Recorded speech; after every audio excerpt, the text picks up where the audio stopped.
I focus on things that are AI driven, artificial intelligence driven, whether it's machine learning, deep learning neural networks, medical applications. But within AI is a buzzword that everybody's using right now. You know, and to that point, you know, we as old guys, we go back and it's like 1995, we talk about the internet. And I would say to people back in 1995, look, if you don't understand the internet, you're not going to be able to do business. And now that's just blocking and tackling and seems obvious. Back then it wasn't, right? I could even take you further back to my first company. You know, what we did, it was a company called Micro Solutions, and we did local area networks and wide area networks. And I used to walk into companies and say, you're gonna have to hook these PCs together at some point. That'll make you more productive, more effective, you know, give you a competitive advantage. And people were like, no, I just carry this floppy from this PC to that PC. Yeah, okay. But today, we're at the same type of inflection point with artificial intelligence. You don't have to be an expert and be able to put together your own neural network. You know, you don't have to know what weights and biases are. But you have to have more than just a cursory understanding. Just like you have to know the difference between, you know, different types of websites, and you have to understand e-commerce if you're in e-commerce. You have to have a cursory understanding of how apps work. You're going to have at least, if not more, cursory understanding of artificial intelligence, because it will change everything we do. And if the internet was 10x in terms of change to business, artificial intelligence will be 100x or more. If you go to my house, right next to my bed, there's a book, Machine Learning for Dummies. If you go into my bathroom, there's deep neural networks for dummies, right? If you go in, there's something for dummies in every room of my house, you know? And it can go two ways, I know, but I'm just telling you, put the time. I mean, I've taken, you know, I can't even tell you how many hours now I spend every week, if not daily, working. Like, I'll go into Amazon, AWS, and go through their machine learning tutorials. Don't think to yourself, I'm not technical enough, or I'm not gonna get this, or I don't get into this, or it's too much. Try it. Get as far as you can, because it's like doing a basic website and a little bit of HTML. Just having done that, you feel smarter and you feel a little bit more confident about this. You know, I don't want to be an alarmist, but I'm trying to scare the hell out of you because it's important. Nice is way undervalued. You know, particularly in this day and age, you know, if you turn on the news, everything seems like it's going to get blown up, right? Being nice just makes life so much easier. And look, I learned the hard way. I had to have my partner, Todd, came to me one day and he goes, I like to curse. He goes, I don't care about cursing, but you curse too much. Not everybody's as accepting as cursing as you are. Calm the f down. And I took that to heart. Not so much the cursing part, but it became apparent to me that the nicer I got, the more effective people around me got, the more productive they got, the more sales we had. I was undervaluing nice. You know, I started my first company after I got fired from a job, and I was 24, just turned 24. My first real company, if you will. And I was always go, all consumed, right? Live it, eat it, sleep it, breathe it. And I knew people couldn't keep up or work as hard as many hours as me, but I wanted them to. And we were successful, and we didn't have much turnover, but I could have done a better job if I were nicer. And broadcast.com, I got a little bit nicer, right, as things.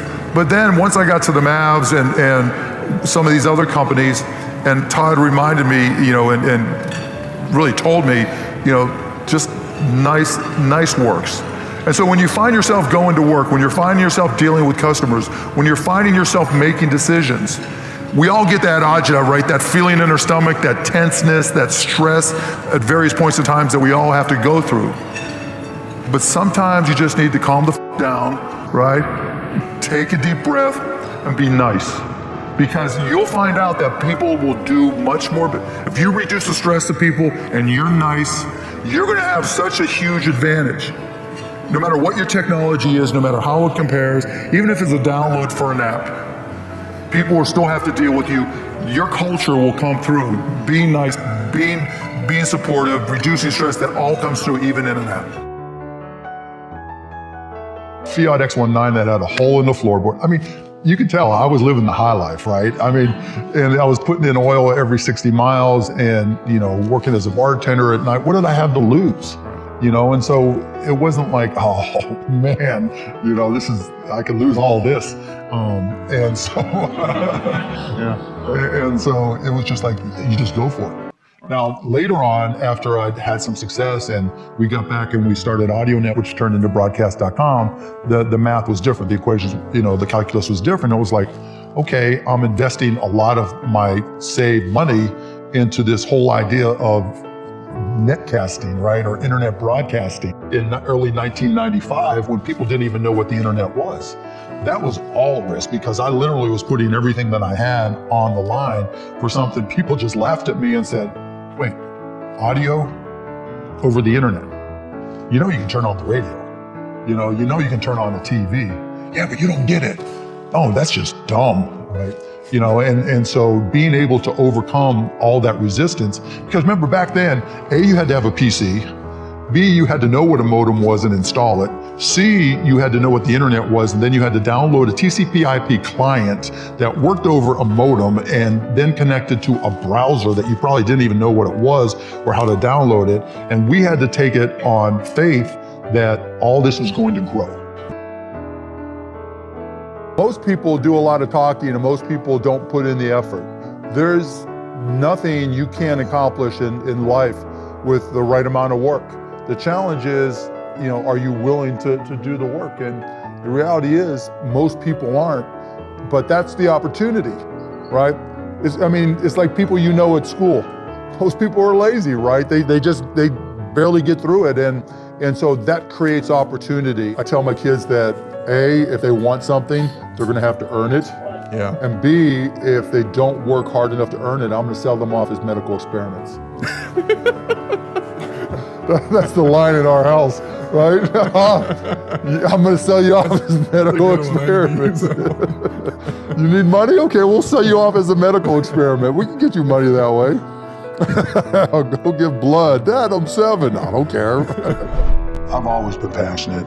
Some people thought, it's more OCD than anything else. I always did everything back ass half-words. I like to challenge myself. Those back-to-back experiences confirmed what I already knew, that I was a shitty-ass employee and then I better start my own. One of the big things that all startups do is they lie to themselves over and over and over. Mine's faster, mine's cheaper, mine's better, mine's this, mine's that. No, it's not. And the reason it's not is because whoever it is you're competing with, it's not like they're ignoring you. It's not like, oh my goodness, this guy just started on Shopify in the startup competition. He's doing $1 million this year. Woe is me, I might as well close up the doors. What are they doing? I'm gonna copy what they're doing. And now you've got to stay ahead. And so, you've got to be very careful as an entrepreneur to be brutally honest with yourself. And those are some of the things that you'll hear from me as a mentor, that, know what you know what you don't know, but you've got to know your business better than anybody. There's part of you that either wants to create a business or you obviously already have created a business. The hardest part is taking that first step, right? There's always that line, like I was talking about earlier, that you have to take a step past. But the thing, people always say, well, you're not afraid to start a business. Why aren't you? It's terrifying, or, it scares me to do it. And my attitude has always been, if you're prepared, it's not a risk, right? Bobby Knight, who was the coach at Indiana University, used to say, everybody's got the will to win, but it's only those with the will to prepare that do win. And the same applies to business. We've all seen our friends go out there and just wing it. It's my passion. We're all passionate about something. I'm passionate about basketball. Doesn't make me an NBA player, right? It's not just about passion. It's not just about saying I'm doing it. It's not even about incorporating. It's not about the idea. It's about, are you prepared and are you willing to do the work? You just have to try different things, and even if 99% of them fail, you only have to be right one time. You don't have to figure it all out in advance. You can be wrong, you can pick the wrong career, you can pick the wrong job, you can pick the wrong spouse, you can pick the wrong whatever. But you get it right one time, you're set. But if you don't try, and if you don't go out there and try all those different things, you'll never get that one time. And so it's not a question of, okay, how much different stuff do I do, or how many different things should you try? Try them all. Try them all until you find the one you like. And then it's like, it gets really easy, because even when shit's up, you're on a mission.